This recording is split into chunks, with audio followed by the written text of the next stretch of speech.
Goal mo makakuha ng 5 points para sa mga NCOYs for school year 2025-2026. So you better watch this video.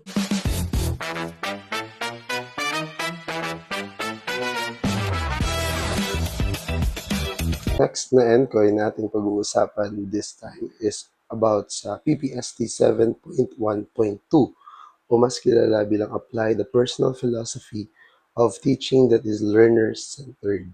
Okay, for me, ito yung NCOY na very achievable o yung pinakamadaling ma-achieve sa lahat ng mga NCOYs. As you can see sa kanyang MOVs, kailangan mo lang dito ng isang lesson plan o yung lesson plan na ginamit mo for COT at annotation na nagpapakita na ang pagtuturong ginawa mo during the COT ay theory-based. Kapag ganoon yung paraan ng pag-annotate mo, meron kang theory na ginamit, then automatically, magkakaroon ka ng 5 points para sa NCOY na ito. So, ganun lamang kadali makakuha ng 5 points para sa PPST 7.1.2.